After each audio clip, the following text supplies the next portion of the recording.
who are online, who we are as Worship Harvest. We are a movement of the gospel, discipleship, and mission. And we exist for the purpose of catalyzing spiritual, social, and economic renewal in our immediate communities, and as a result, the world. And what do? We plant life-giving, disciple-making, community-renewing churches. And we believe here at Worship Harvest that church begins on Monday and Sunday is garage time. Beep, beep. Oh, yes. And yes, I forgot to mention, my name is Moses, and I'm your host for that day. And the Lord has prepared exciting things for us. I would just like you to, at this point, just lift up your faith, because the Lord is going to give you great things, a great hope, a great expectation. If you feel like things are not working out, just bring them to the cross, and just in the voice of thanksgiving and praise, just say, God, this is the feast of victory. I bring to you my feast of victory and praise and joy. Hallelujah. And at this point of the service, we're just going to get into a time of offering. We're going to give to the Lord, because I believe that we're not supposed to come to the house of the Lord empty-handed. I'm sure you've come with a special offering. On your screens, you're going to be seeing phone numbers. For those of you in the studio, you want to give via mobile money, it is MTN is 0778 618 418, Airtel is 758 618 418. If you want to use the merchant codes, MTN merchant code is 148722, and the Airtel merchant code is 1160032. And if you're using M-Pesa, you can use the code 4062191. And if you want to give online as well, you can use worshipharvest.org/give. Hallelujah. And at this point of the service, I would like us to invite a beautiful songbird to give us a beautiful song as we get into the time of giving to the Lord of our substance. Come on, get your phone out and give to the Lord. And those of you in the studio as well, there's someone who is going to be serving you with guest experience bags. Hallelujah. Please. Hallelujah. Glory to your name, Jesus.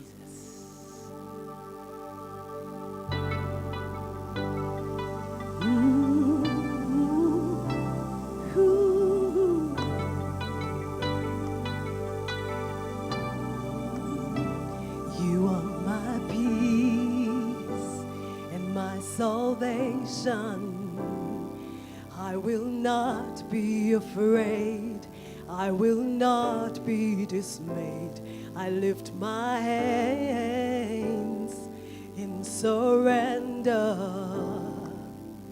'cause victory belongs to you. Oh, Jesus, anointed one, Redeemer, Son of God, you are the promise keeper. I trust in you. Oh, I trust in you. Oh, you lead me by still waters. My soul is restored. My cup runs over. Oh, my comfort and victory belongs. Victory belongs to you. Oh, Jesus, reason, redeemer.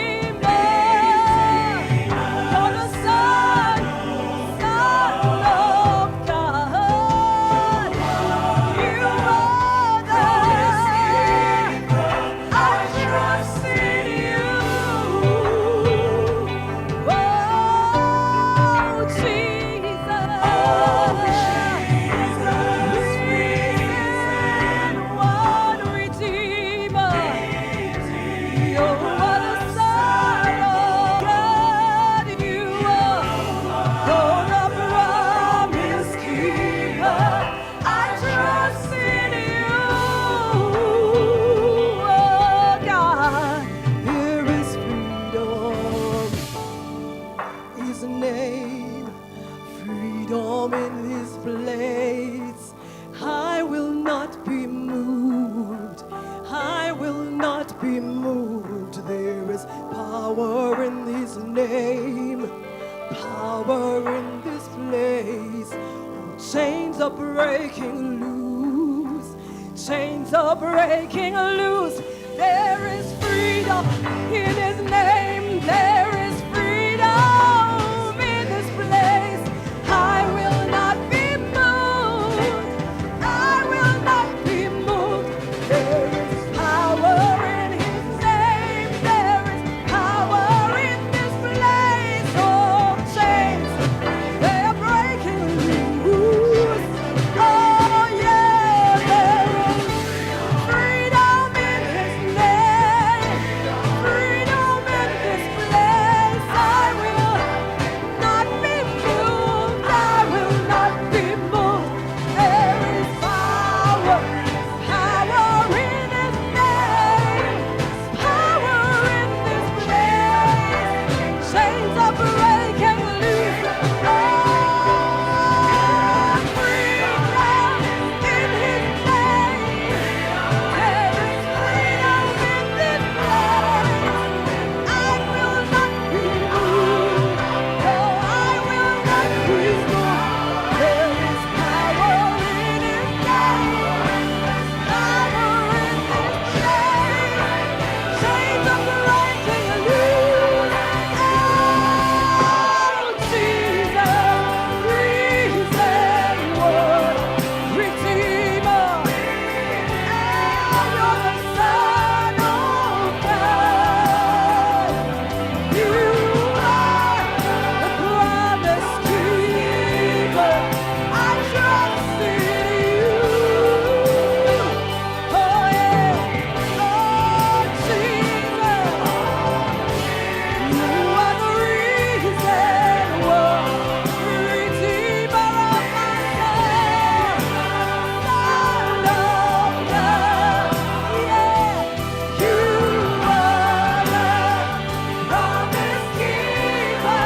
I trust in you. I trust in you. I trust in you. Oh, I trust in you. You trust.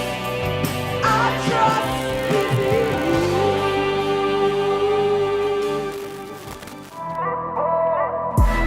You're welcome yet again to an amazing month where we're going to share very interesting stuff about business. Business group coaching is back. This business started in 2019 on the cusp of COVID. Right now, the entire organization has over 30 people. If that is not growth, you see what I meant when I told you we were bringing somebody with results to show?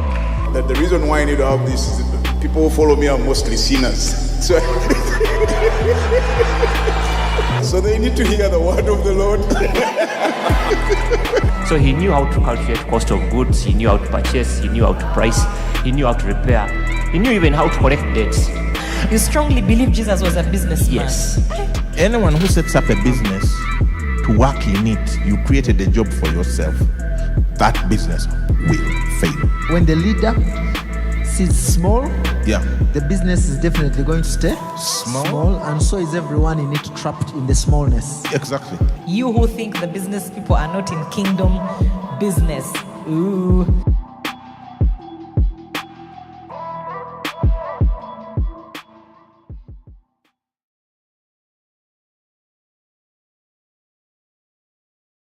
Numbers 1. Yes, let us worship Him. You are most welcome to Business Garage this Sunday. My name is Sharon and I am your host. I'm excited to be here this Sunday. I hope you are excited as well. If you're joining us live from studio, you are most welcome, studio audience.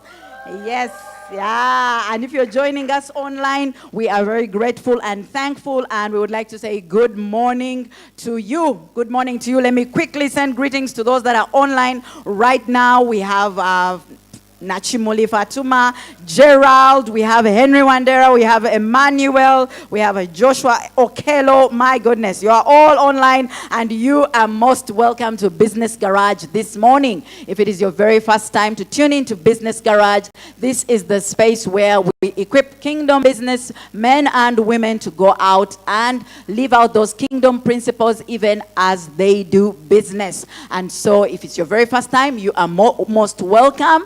And like we like to say and share, please share the link first things first. Share the link with that business associate, with that business partner, your colleagues, your friends and family, and tell them that we have started. We have kicked off Business Garage. And of course, we are coming to you live from Nalia, from the studio.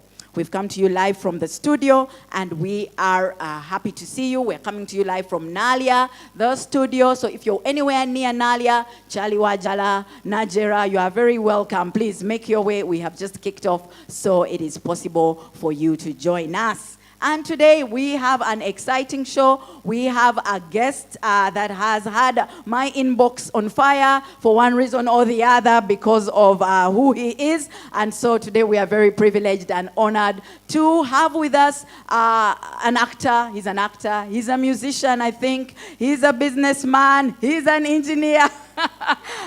He's a comedian. I don't know if he's a comedian or a comic. We have seen him a lot online on our screens here and there. So welcome with me, Mr. Moses Kiboneka, commonly known as Uncle Mo. For some reason, I've taken some time without hearing people calling me Moses Kiboneka. I was about to think you were talking about someone else, but I'm excited. I'm excited to be here. You're excited to be here. Yes, you are most welcome. And before we kick off, I made sure you're comfortable. So here you go, yeah? Because this is what you usually like to do. So I made sure we covered bases. We are not going to be known as the ones who made sure you were not ready. I'll so come there here more you go. often. You come here more often, yes. So you're most welcome. Feel free at any moment to, indulge, yes?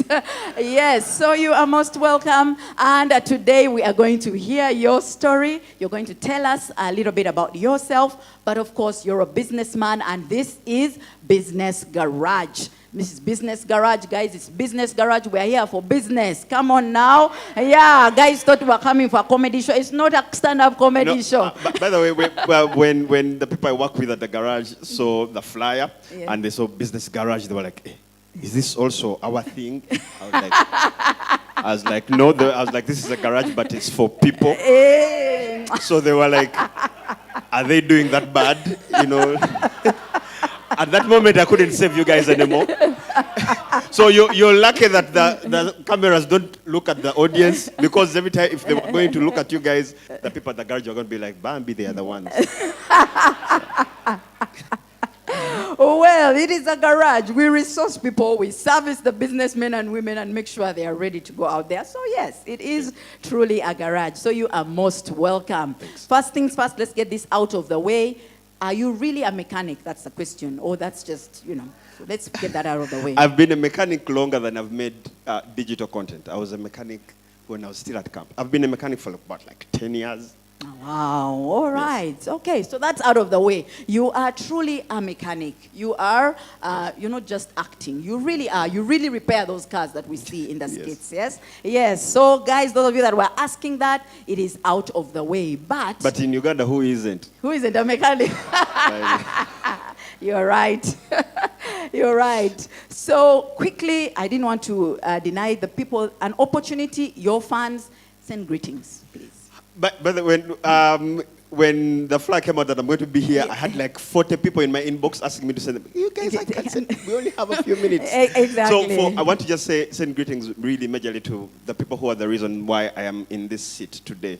I want to start with the family where I was raised, the Serangas. Sending you my greetings. You might disown me. Then there's a clique of 5 people that are the reason why I started making content. They just started a conversation, and here we are. Dana Ringtho, Jose Ageme. I don't know why he calls himself Ageme. We all got immunized, but we didn't find a reason to make a name out of it. But anyway, Jose, Dion Sechiranda, and the lady that wrote my first script, Damali Businje. And the garage where I work, Yeah, that's I'm important. glad that those three categories of people exist. That's the They reason why I'm here. Wow, thank you very, very much. Thank you, and it is good to have you here this morning sharing with us. But quickly, as we get into it, Uncle Mo, where does the name come from? Uncle Mo comes from nickname. It's a nickname. And you people who have nicknames you give yourselves, it's not supposed to be like that. Someone is supposed to give you that name. So that's how it's supposed to be. Okay. So I used to when I was still at campus, I used to diss my friends to make them feel old. I would call them madam, auntie, uncle. Yeah. The funny thing, so they started referring to me as the uncle guy. Ah. So all of them are no longer auntie and madam, only mine stuck. Hey, okay. So that's how from Uncle Moses, Uncle Moses became too long. It was cut down to Uncle Mo. I've been Uncle Mo longer than the time I've made content. I was Uncle Mo from like 2014. Uncle Mo in content started in 2020. In 2020, yes. Okay, that's interesting to hear that it wasn't just something you created for the show, that you've always been there. We also have our own Upmo here. Yeah, Worship Harvest. Yes, the leader of our ministry is Upmo. We call him Upmo here at home. Yes, as well. Yeah. So even as we kick into it, I would like to know, because your business started this thing that you're doing now, the Uncle Mo, the brand, the series. I don't know if it's called a series. Yeah, it started in COVID. So yours was actually one of those businesses that were started as a result of COVID. So you really benefited from COVID, true or false? True, and you don't even see it until like maybe 2 years after COVID. Yeah. Because during the time when COVID was happening, I was really depressed that everything that I thought I knew how to do couldn't work anymore. Yeah. And being that I was idle, I was like, let me tap into this thing that I wanted to do so that I can do that as other things that other cool things to do can come back later. Unfortunately for me, I went to school. So, yeah, it worked against me because it's general, it's a few interviews that I have two degrees. So my mom sees me do my first video. She went to her pastor. As a good mother. And she was like, why is God punishing me? She told the pastor, my son is an engineer, but see the things he's doing. Yeah. So during COVID, she didn't understand what really the season I was going through. And this thing, my mom tells me recently, that do you know I went to pray for you to stop doing that nonsense you're doing? But the interesting thing is that the pastor said, I think I need to pray for you instead. Yeah, your mom. And because my mom, I think she even fasted, and because my first videos really struggled. So when the pastor told my mom to release me, people started watching. Yeah. We send greetings to that pastor. Because of him, look what happened. So thank God for that. So you go on and then you kick off this thing. Did you ever think it would become this? Because many people start businesses and like yours, they don't become, they become this thing. So for you, did you ever think that it would become this big, or you were just putting out something you've always liked? Because you'd always written little scripts and things like those, some of which were rejected. I think some of them were never done, yeah? Exactly. In the beginning, like at the very beginning, I thought it would become big. Then like after 2 months, you get humbled that, you know what, this is your stuff. Okay? Stop thinking like that. So after thinking that it was going to be all that and exciting, it showed that it was not growing as I thought it would grow. So the things that I thought I wanted, there's what you want, but I think the most important thing are the steps to get there. Now, I think that's something I didn't look at. I was just like, if I make content just because everyone else is doing, okay, those other guys are doing it, then I'll be a big thing. Then that didn't happen for me. So I scaled down to what makes more sense in that moment. I was like, you know what, let me stop wanting thousands of people to watch my content. If the people who are my friends, closer people, can watch this content and it makes their day, that should make me happy. Yeah. So I scaled down from, I wanted to make so much money, the money was not coming. I wanted so many people to watch, the people were not there. And by the way, you should be lucky that people want to make content. You should be lucky that people are not watching your content. Because in the start, So it's every time you go to pray, thank God. It's a blessing. There are some problems that are good. It's like being in traffic jam. Yeah. You're in traffic jam because you have a car. Like, thank God that you can afford jam. Come on now. That you can afford jam. Oh, yes.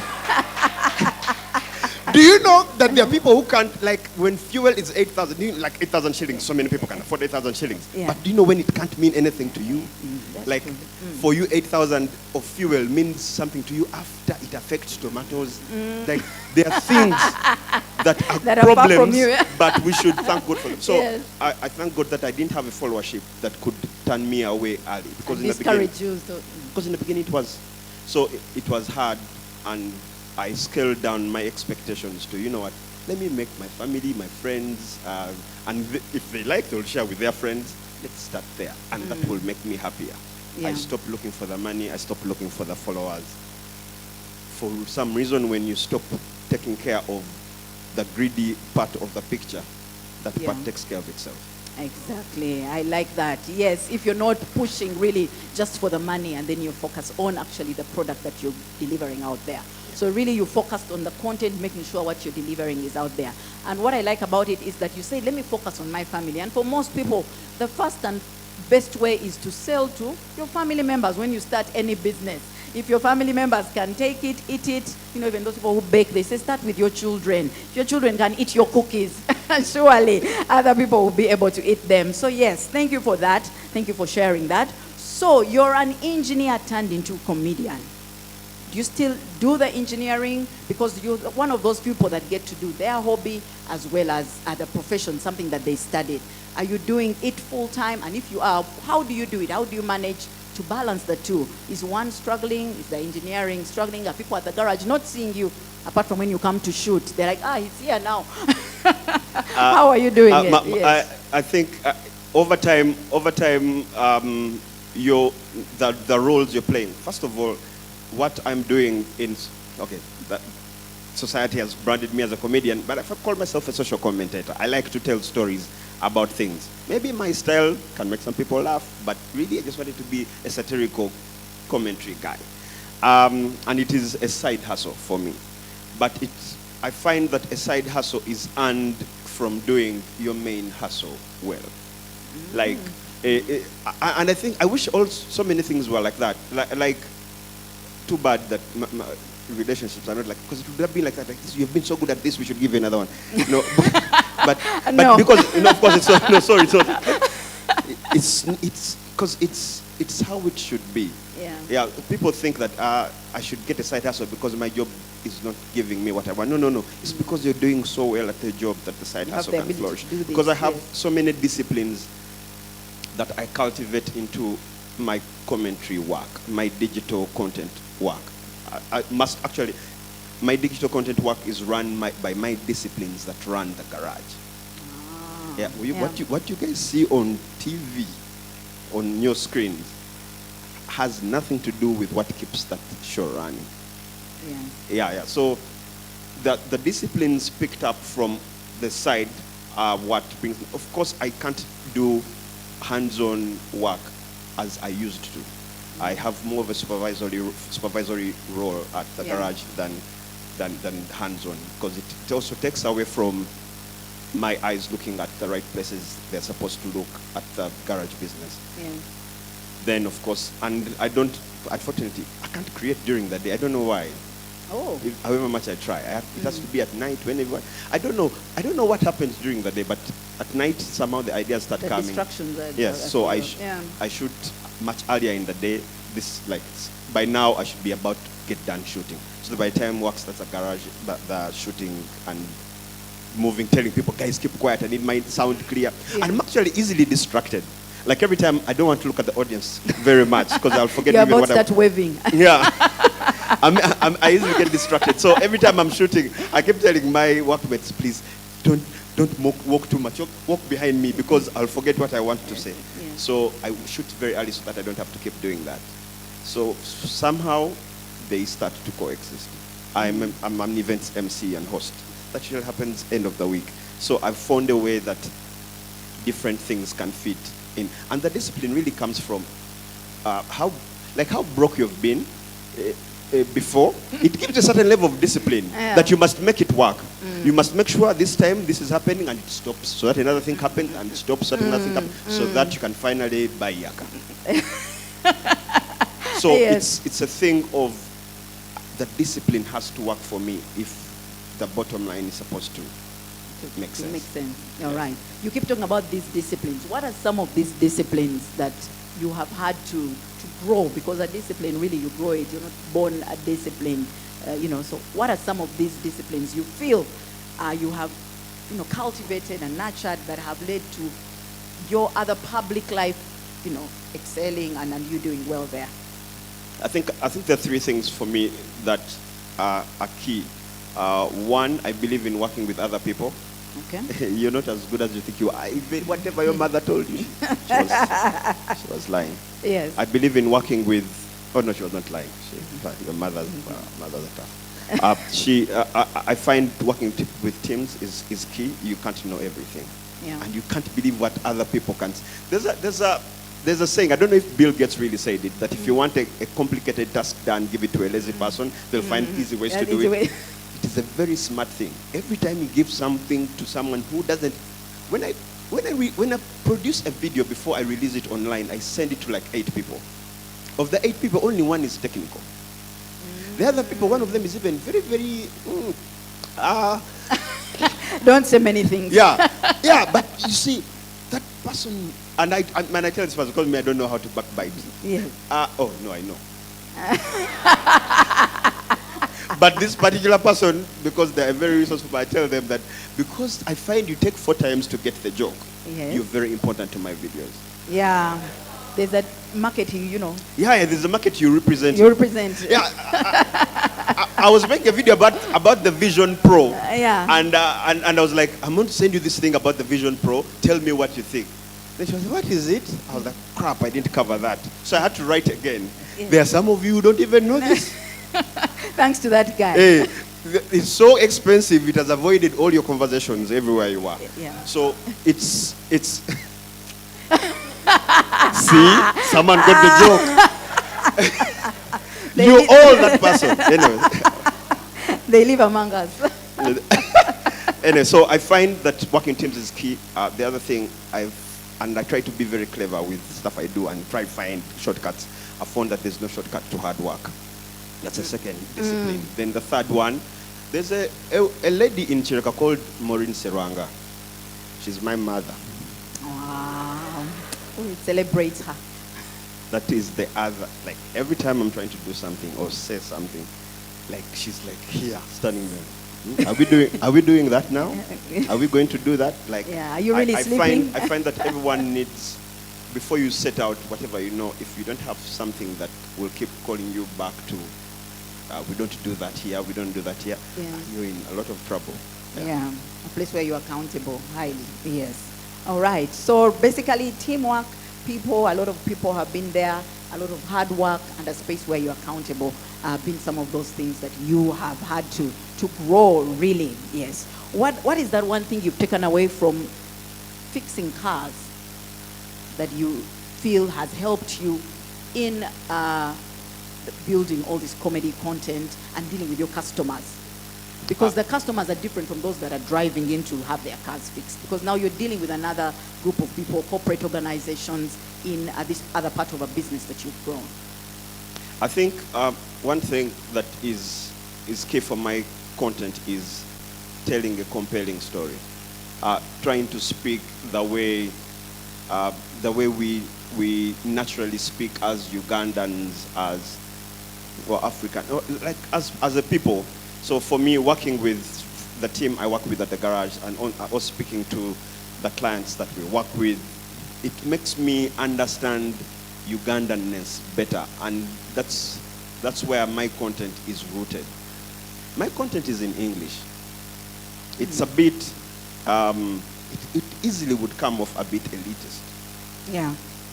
Yeah, so I have to find a way it is simplified on the eye. I have to find a way that I don't lose my character as a mechanic, to remind people that, no, I didn't have to be at the Daily Show putting on a suit and stuff. No, I'm actually talking about us. I just decided to go for a space maybe less crowded. I chose English. Probably because there were not so many people doing it that way. Yes. Then every time I'm in a place, like just being here, I've picked up on people's mannerisms. I'm telling you, clients come to the garage and they can tell you things you can't believe. But I never forget those things, and I make content out of them. For example? No, for real. A client can come. No, so I see. A person can come and bring you a car that was probably made. It was probably the car that was blocking the food truck at Independence Day in '62. Like when the MC was announcing, UVX come and move your car, it was the car. That was there. But when someone spends $5 million to repair it, they believe that the garage is going to do magic. Yeah. You know, it's like getting your grandmother and they give her kneecaps of a 25-year-old. It will never mean that she will run 100 meters like Usain Bolt. Yeah. So I start looking at how we feel, how we want the best, and how we want to handle our cars on a bicycle budget. There's a certain Ugandanness. And it's amazing. And when you say all these things, everyone is like, yeah, that is us. So it has made me meet people. It has made me make my content relate to people more and more. And I guess it's the reason why some of the people will say, yeah, I like watching content. Yes. Okay. You're speaking into what you do now is something many probably young people are looking to do. They have this talent, they're good at creating content, and would like to take it to the next level and to start to earn a living from it actually. What would you advise someone that's out there that has started creating their content, they're getting there, they have a dream. They have a dream to do this. What would you tell them that, do these few things as you go on this journey? What would you advise them to the place where they monetize and eventually start a business? Because right now you have a team. I don't think you're the one shooting. You're not using a tripod. Then you run at the back, and then you come back. Now you have a team that's shooting and doing all those things. Advice. First of all, I would ask that person, are you sure there's nothing else you could do? First things first. Okay? Yeah, because I'm telling you, and it's unfortunate, the things that we do that don't require someone to go to school, people think because it's easy to get in, it should be something easy to do. They don't understand that actually for everything you want to excel at, you're going to have to pay the price. Like there is no way. Yeah. Like a doctor took 5 years. There's going to be a certain way you earn your stripes. Your 5 years have to show up somewhere. The things you have to do to keep that. People say, Uncle Mo, I want to do content. I'm like, if you really wanted to do it, you would have started by now. When I started making content, I was struggling on rent. I couldn't afford a camera. People keep telling me, if I get equipment, no. The equipment we used to shoot my first about 15 videos was church equipment. We thank God for churches. It was church equipment, the lapel, the camera. Yes. I would borrow from church. And the person who give you. Yeah, and they're so generous. What a church. The person who was head of the production was the one who was helping me shoot the videos. So what did I do? I sold her the dream. I told her, no, she actually sold me that. She was like, those things you do, they're interesting. I wish you could do them as videos. Like, no, I have no one to shoot it. But if she was like, write me something. If I like, I'll come and shoot it. So I found a way to sell someone the dream to come and we start working. So if someone can't, if you're sure you want to do it, you'll find a way. People are using their phones and their videos and the content is so interesting. But of course, you see that the quality is like they shot it with a calculator or something. Like it's not like the video doesn't look like they used the camera up. But the person's content is trained. It's good, yeah.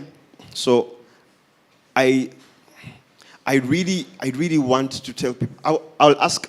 Too bad they can't see you here. If I asked randomly, when was the first time you watched a video by me? 2020. Okay, 2020 is a bit early, guys. But every time I ask someone, they're like, like 7 months ago. I'm like, that's good. But now let me paint you perspective. 7 months ago, I had done, say, about 300 videos. That means if you're going to start becoming a content creator, for me to watch your first video, if you kept being good at it, it was going to be at your video 301. Wow. So if someone is not ready to look at it like that, sorry, I will ask again, have you tried any other thing? Then special. People want to do what everyone is doing.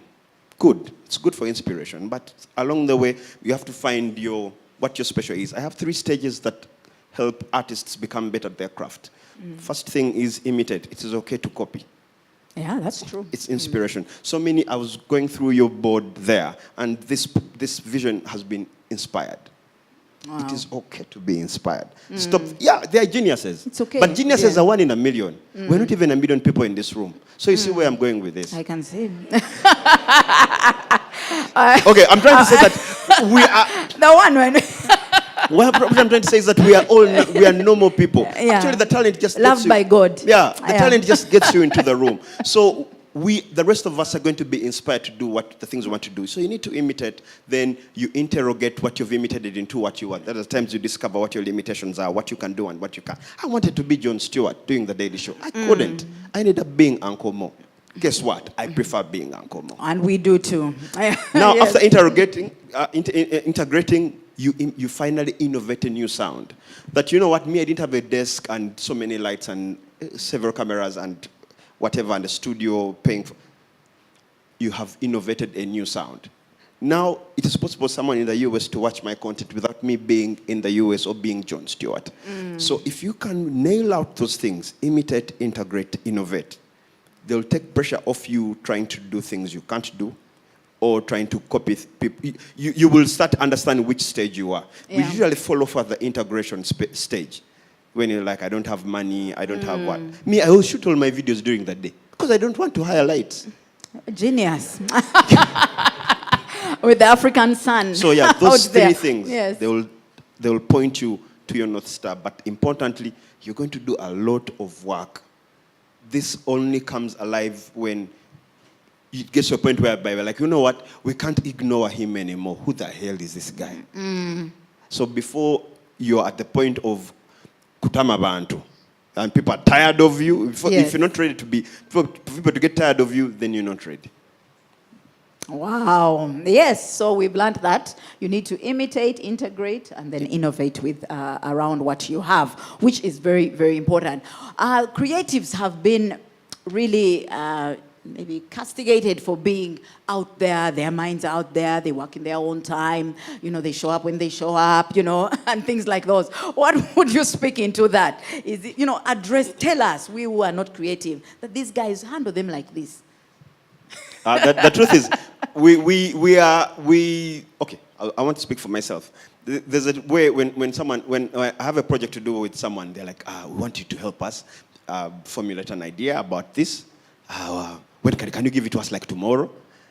I always want to, like, there's no hardware where we go and we're like, buy kutiaza content bidi. The truth is, it comes from nowhere. Yes. It's just, and by the way, and all of us can even get it. Just that for us, we're a bit, maybe have a little more blessing that for us it comes to us earlier. Because every time I do something, I'm sure someone watches it like, I could have done that. Just the difference is for you would have thought about it in 2030.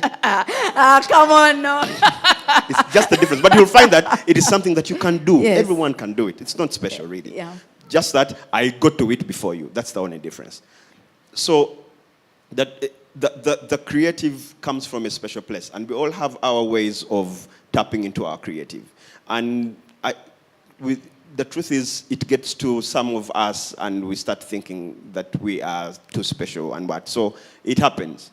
And I can't deny that. But the truth is, creatives tap into their creative from special places. But the creative is not supposed to... It's like if you have someone who is helping you at home and they cook very good food. But every time they bring it, they have smoke coming out of their hair.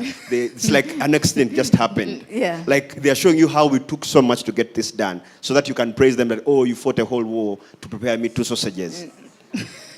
It's supposed to be part of our art to show people how effortless, how we want to serve them. It is fulfilling.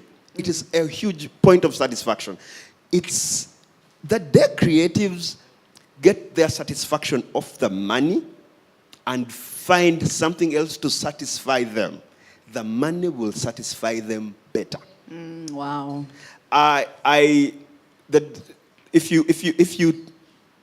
your satisfaction is from how you influence other people by what you are, over time you'll find how it's so bad. People are like, you first get money to say these things. I also don't even have money anyway. But there's a certain thing that comes from satisfaction of giving the right influence to people. Yes. And if creatives can just take away their airs and what, and just be like, I want people to feel they want to work with. My dad told me, we don't work with people who know what they're doing. We work with people we want to work with. So people to want to work. It's influence. I scaled down everything I wanted to. God, I just want to influence people. Yes. All right. I think we have to focus on just giving the right service, making sure we're excellent at what we're doing, most importantly, and serving that customer. Yes. There are quite a number of questions online, and we would not like to go without missing them. The first one was from Director Grace. He's our director here at Worship Harvest. He was asking if you're single, and then in addition to that, he was asking what you see in the future. He was asking what you see in the future. So let's first answer Director Grace's 2 questions about that single thing and the future. I don't know what the future is supposed to mean, but no, I'm not single. Yes. I'm not single. You're not single. What do you see in the future in terms of the business? In terms of the business, what I see in the future, I'm looking for growth, to be able to influence more people beyond. I speak the English for a reason. English is very, very heavy as a language. I speak it for a reason, so that across the borders, people can be listening into this content. So I really wish that there's influence across the border, everywhere, so that I can keep telling the African or the Ugandan story beyond just where I come from in Chireka. Yes. So really, for me, I can't wait for one day, probably a TV network picks me up, and I'm now doing a show that's just telling stories happening in Africa. That's the dream for me. All right. Okay, that's very nice. That is very nice. That is interesting to learn. My other question, I was wondering in terms of the team. What are those things you're doing with your team as a businessman? Are you grooming somebody? What are you doing? One, with the garage, but also with this other business. I don't know if do you have a media house now? Uncle Mo, the brand? Kind of like a media hub kind of thing. I am doing my best to do less, because in the beginning I was doing too many things. Now I want to scale down to just piecing the story together. I want to just be the writer and probably the actor. I wish one day I don't even need to be the one acting. Yes. Yeah, but I want to take down the things I'm doing to be as few as possible, so that, because I realized these are mannerisms I've picked from people, so that means other people can learn them. They are learnable. Well. Yeah. So I'm trying, yes, everyone around me, they're watching now, they will tell you, I try to be like, no, we don't do that. I try to and it's a hard thing for me, but I'm trying to make sure that I pass on as much as I can. As much as you can, yes. When we were talking earlier, we were talking about scaling. If you can talk a little bit into that, because this is one of the things that people like to talk about. Yes, You're running a brand, you're the person that we're seeing, but how do you take it to the next level? Are you ready to go to the next level? What would you tell somebody in that regard? I feel scaling is the reason why we do what we do, because we want the next level. It just becomes poisonous when you want the next level before doing the thing. I feel the next level should be earned. It is like someone getting married, yet there's no relationship. Hey, why am I laughing? Anyway. So there are things that should be in position so that the next level should make sense. Like, people come to me like, Uncle Mo, I want to be an influencer. To be an influencer, you have to first have influence. Let me tell you this. Do you know what it takes? Do you know the things I have done to earn to sit in this chair for 40 minutes? Yeah. That's what I'm trying to say. That's how scaling looks. That walking to sit in this chair is as simple as someone from coming and say, but to sit through these 40 minutes, I've had to do too many things to earn it. People should do there's just no shortcut. There's just none. Even if you have 4 billion, you don't buy the trucks. There should be a level of the business that says we want those trucks now. Yeah. So for me, much as I believe in scaling, and probably I feel it's starting to call me.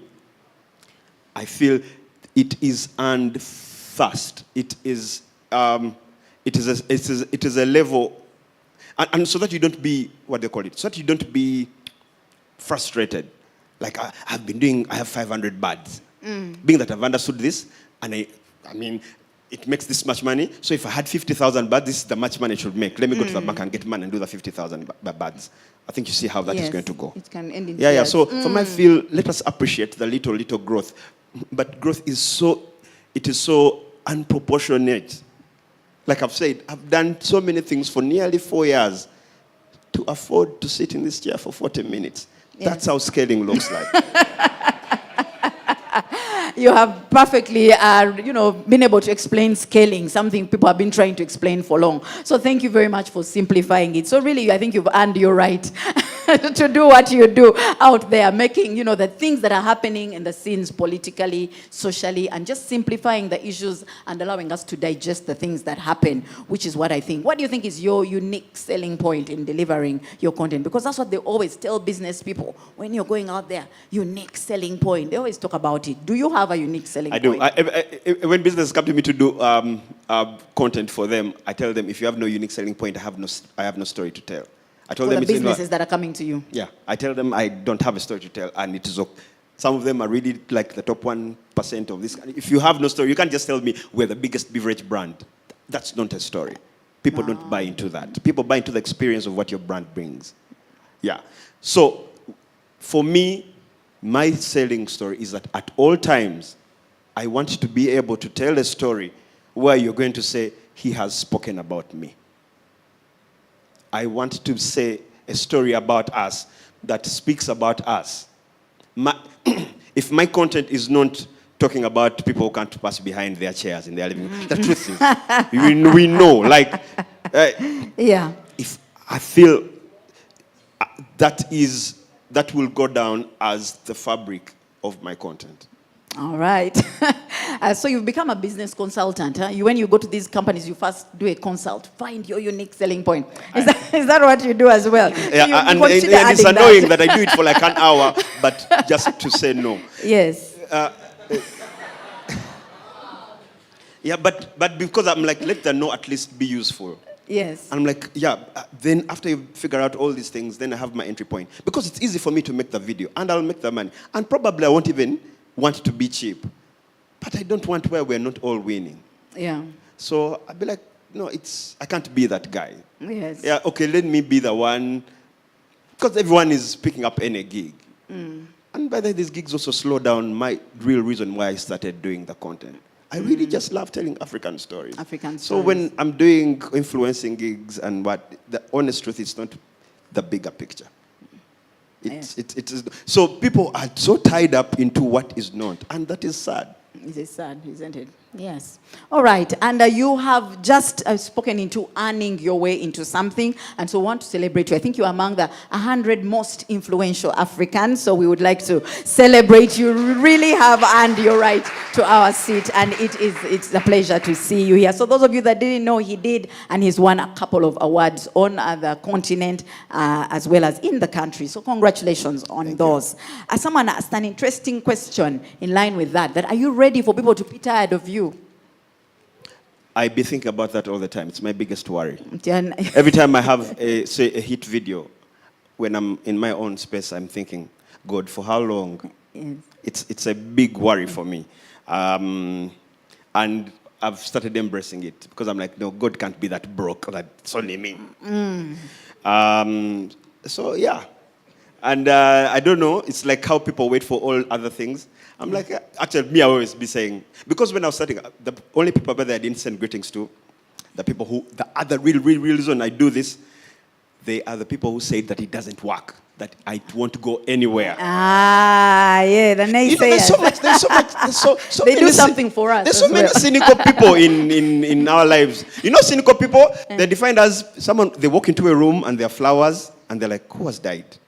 That's how they are wired. That's where their mind goes. Yeah, because when people die, they actually bring flowers. So I am only doing this for people who say they'll do it for 3 months. You can 3 to 6 months we'll be done with him. So so for me, I'm saying that probably these are my last 6 months, according to them. Yes. So I go by their scale. So I'll be like, this probably is my next 6 months. So my mind is tuned to that end of things. Yes. All right. Any parting shots? Because usually as it is, we have a lot to say, but so little time. So anything, any parting shots? I told you, 40 minutes, so much work. Parting shots. For the people who do the work I do, why scaling is very key for you is our market, Uganda, on its own, behaves funny. But when you add other markets, you dwarf how just one market behaves. Yeah, because we are those people. Like every time something bad happens to someone, we are like, don't worry, in 1 week we would have forgotten. Yes. But if you scale that problem to more countries, we can't forget in 1 week. So for you to keep yourself relevant, you'll have to figure out how more than one market eats on your digital content. Digital content is like COVID made the digital world grow in 8 months, how it would have grown in 8 years. You want to be a part of that. So make it make sense. Go global. That's what it meant. So that just how one market behaves doesn't affect everything else you're trying to do. I mean, a market throughout, what's his name? He writes for the Daily Show now. Our market threw him out.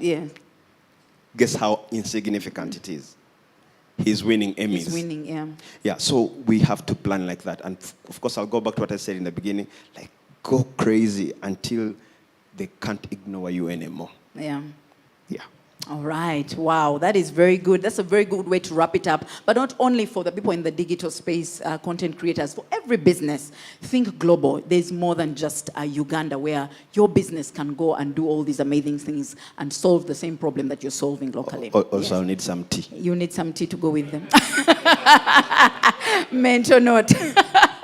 So thank you very, very much. And yes, he's really speaking into a theme that is here, that is saying going and glorying.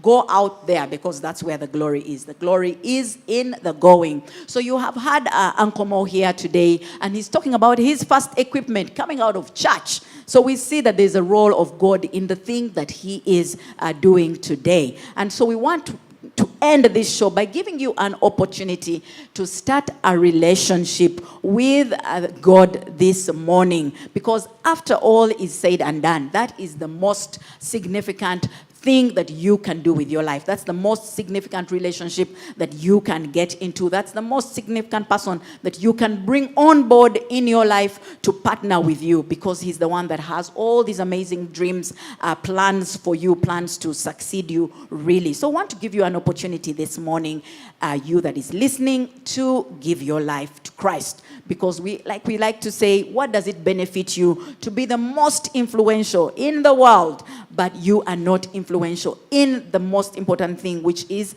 your soul? So who is influencing your soul in as much as you are influencing many out there? So if you would like the creator of the universe, the Lord who loves us, to influence your life, would like to give you an opportunity to give your life to Christ this morning. And you can do that by saying this prayer with us this morning. So say, dear Lord, thank you for my life. Thank you for the amazing plans you have for it. And today, I surrender my life to you. Come into my life, be my Lord and Savior, and walk with me for the rest of my life. In Jesus' name I've prayed and received. Amen. Amen. Amen. What a blessing. And if you have just said that prayer, we would like to know. So we'd like you to reach out to us on this number, +256 775 642 449 0775 642 449. Our international audience, you just add +256. There is a pastor at the end of that line that is ready to hear that you gave your life to Christ today on Business Garage, and help you make sense of that prayer, as well as get you somebody that you can walk with for the rest of your life, even as you start this journey. and from all of us here at Business Garage, thank you very much for tuning in.